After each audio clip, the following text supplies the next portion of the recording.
ND, ada Ibu Dr. Aries Dwi Lestari. Selamat pagi, Bu Dokter.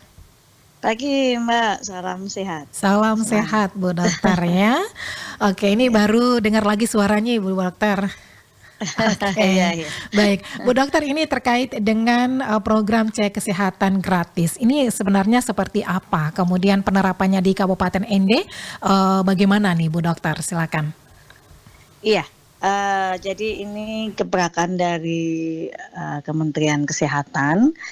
Memang ada program PKG namanya ya, pemeriksaan kesehatan gratis. Ya.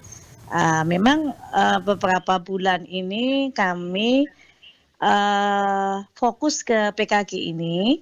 Jadi sebelum ada Permenkes, kemarin kami juga ada Zoom. Ya, jadi saya kebetulan mewakili NTT selain Kadis Provinsi NTT, untuk Kadis Kesehatan Kabupaten memang diambil ND waktu itu saya. Minggu-minggu kami Zoom. Jadi sebelum terbitkan keputusan Menteri Kesehatan. Jadi waktu itu memang Ibu Dirjen itu mengatakan bahwa ada program PKG dan bicara dengan kami dulu, diskusi nanti penerapannya bagaimana sebelum nanti dibawa rapat dengan Bapak Menkes.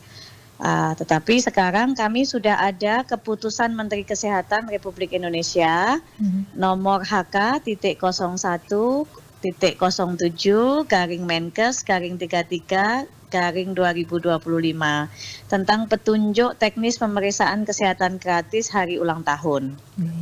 Jadi di situ sudah lengkap sekali dan memang kemarin launchingnya disepakati tanggal 10 untuk seluruh Indonesia serentak. Untuk kabupaten kami hari ini rapat dan nantinya akan di launching juga di kabupaten. Ini dalam waktu dekat. Baik. Kalau insya Allah minggu depan. Minggu depan atau minggu ini kami persiapan untuk launching program ini. Baik. Oke, ini untuk Kabupaten ini belum penerapannya ya, masih ada pertemuan dulu seperti itu. Nah, untuk mekanismenya sendiri seperti apa nih pelaksanaan program cek kesehatan gratis ini, Bu Dokter? Ya, jadi kemarin itu CNTT ini yang sudah launching hanya TTS. Yang lain belum launching. Memang kan tanggal 10 itu kick off-nya dari pusat.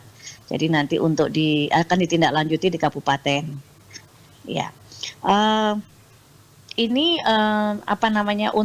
untuk pelaksanaannya sesuai dengan Juknis atau keputusan Menteri Kesehatan ini memang nanti ada beberapa pemeriksaan gratis. Jadi untuk umur 2 hari, lebih dari 2 hari untuk bayi baru lahir. Kemudian 1 sampai 6 tahun usia untuk bayinya, kemudian untuk usia produktif sampai 59 tahun, kemudian untuk lansia lebih dari 60 tahun, Mbak, di situ. Jadi nanti semua orang nanti bisa kita periksakan pada untuk yang dewasa dengan lansia itu tiap ulang tahun, Mbak.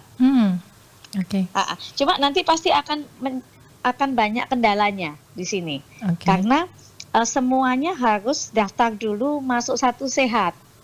Ada aplikasinya ini begitu masalah. Ya? Ada aplikasinya dan harus mendaftar. Ini berlaku untuk pasien non BPJS maupun BPJS. Jadi seluruh masyarakat. Cuma mungkin akan terkendala di ini aplikasi ini, takutnya nanti masyarakat tidak satu misalnya tidak ada sinyal, 2 mungkin HP-nya bukan Android, 3 mungkin ada juga yang tidak mempunyai HP. Tapi itu semua sudah tertuang di dalam keputusan Menteri ini bahwa dia bisa mendaftarkan, nanti minta tolong ke puskesmas, bisa kita yang mendaftarkan. Begitu. Jadi ini lokasi pelaksanaan program tersebut di puskesmas begitu ya? lokasinya boleh fleksibel. Jadi Mhm. kalau memang pustu kita mampu, kita bisa alihkan ke pustu. Oke. Jadi pustu, puskesmas, fasilitas kesehatan lain, labkesmas, labkesda, kemudian juga nanti fasilitas kesehatan yang bekerja sama dengan BPJS juga bisa, Oke. tergantung kesiapannya, begitu. Baik, ini jadi dibutuh data yang konkret, valid begitu ya untuk dimasukkan ke dalam aplikasi begitu ya Bu Dokter ya? Benar, benar sekali, ya. Oke, jadi ini memang tugas yang begitu berat ya untuk dari kesehatan sendiri. Nah, selain itu bagaimana dengan masyarakat yang ada di desa terpencil nih Bu Dokter?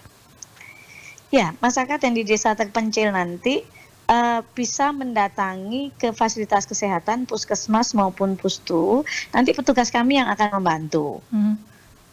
Sehingga dia bisa mendapatkan cek pelayanan gratis ini. Jadi misalnya nih dia ulang tahun. Mhm. Nah, kalau dia belum mendaftar, misalnya dia tahu hari ulang tahunnya, dia bisa datang ke kita. Jadi bisa datang ke kita untuk kita daftarkan. Nanti pelaksanaannya misalnya dia ulang tahun di 1 Januari. Mhm. 1 Januari, Februari, Maret itu nanti bisa sampai April, khusus untuk Januari, Februari, Maret karena baru launching. Kemudian kalau untuk misalnya Mei dia ulang tahun, dia datang, dia ada 30 hari ke depan masih bisa Mbak, Mhm. untuk Oke. dilakukan pemeriksaan gratis ini.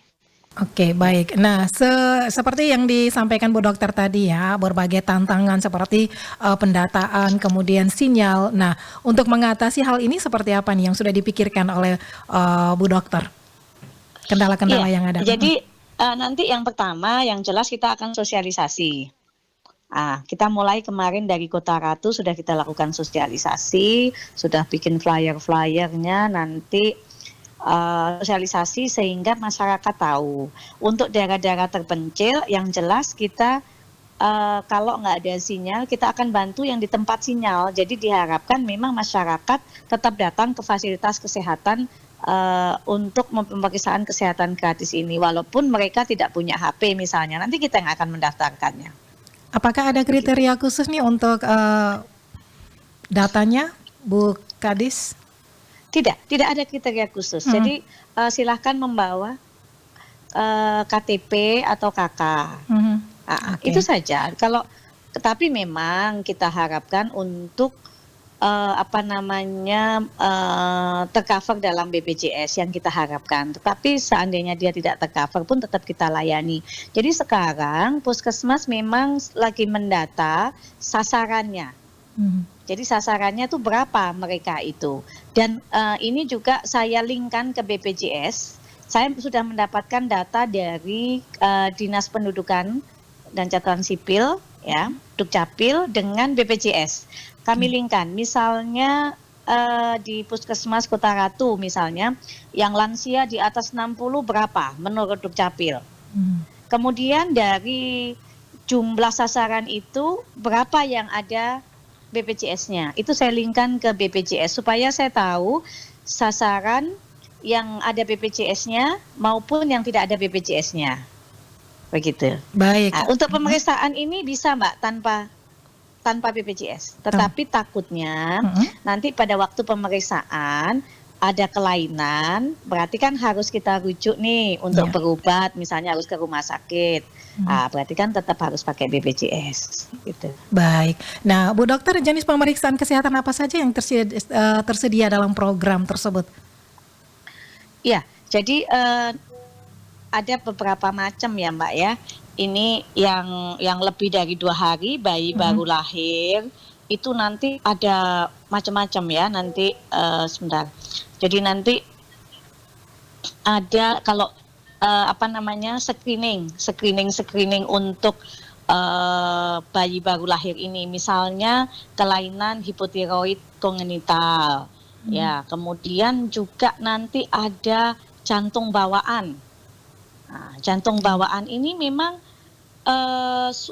agak sulit karena memang kita butuh alat-alat agak canggih ya, misalnya oksimetri, yang itu untuk mengukur yang di jari tuh Mbak, mungkin Ya. yang biasa kita COVID dulu untuk Mm-mm. mengukur saturasi Iya. oksigen.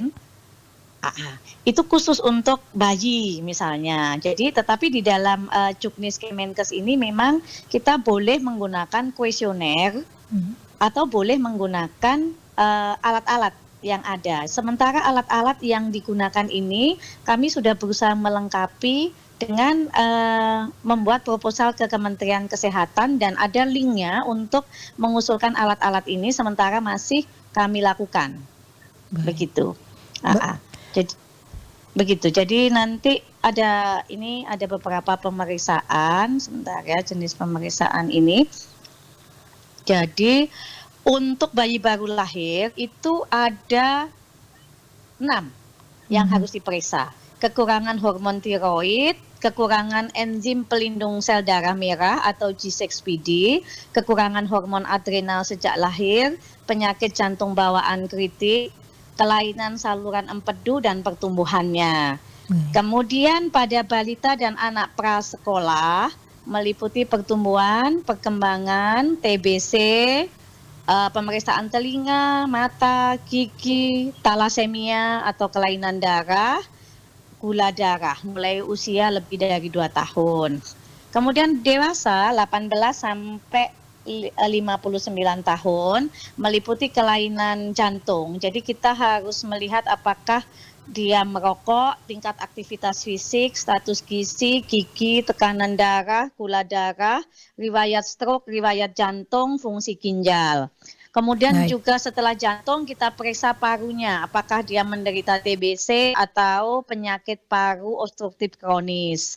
Kemudian kanker, untuk mendeteksi kanker kita periksa juga apakah ada kanker payudara, kanker leher rahim, kanker paru untuk laki-laki usia lebih dari 45 tahun yang kanker paru-paru ini dan kanker usus.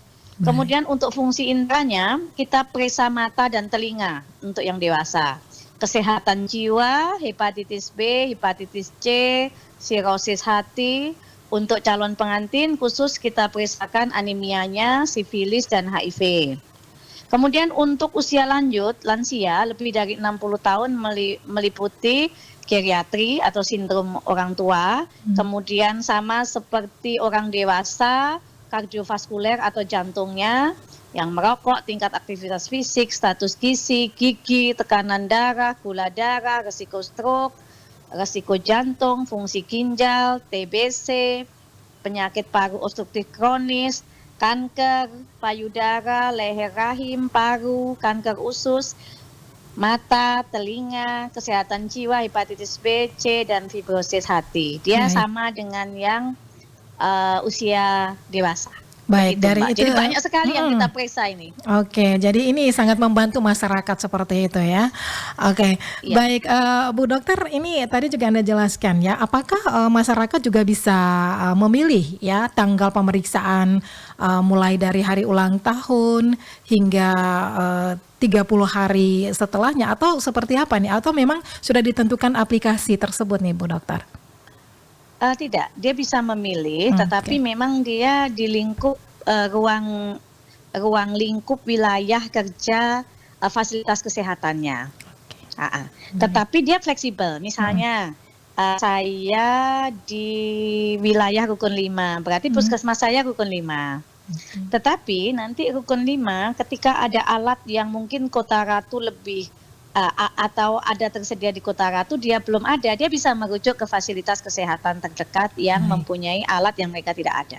Oke, baik. Nah, apa yang menjadi harapan Anda terkait dengan program cek kesehatan gratis ini untuk masyarakat Kabupaten Ende?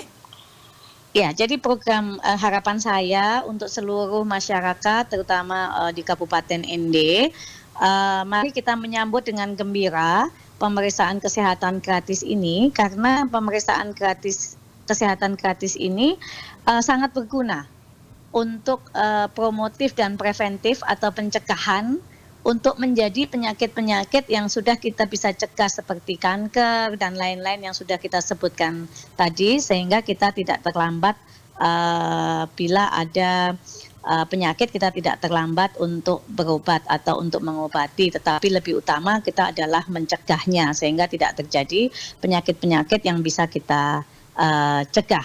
Itu, dan saya berharap masyarakat proaktif. Bila yang tidak punya HP Android maupun yang tidak ada sinyal, silahkan dari sekarang mendatangi fasilitas-fasilitas kesehatan untuk kita daftarkan, sehingga pada pelaksanaannya nanti tidak terkendala. Dan saya berharap ketika semua sudah punya akun Satu Sehat, sudah bisa setiap tahun diperiksa kesehatan gratis yang lengkap ini, saya berharap kita mempunyai big data atau data besar, terutama di Kabupaten ND ini tentang penyakit-penyakit yang diderita oleh masyarakat Kabupaten ND, sehingga kita bisa mempersiapkan fasilitas kesehatan lebih bagus lagi. Baik, Bu Dokter, ya terima kasih untuk waktunya pagi hari ini, dan kita berharap bahwa sosialisasi tetap terus digencarkan ya untuk masyarakat untuk mengetahui ya program cek kesehatan gratis ini ya Bu Dokter ya. Iya, baik. Selamat pagi Bu Dokter, terima kasih. Selamat pagi, salam sehat untuk seluruh masyarakat Kabupaten ND. Baik.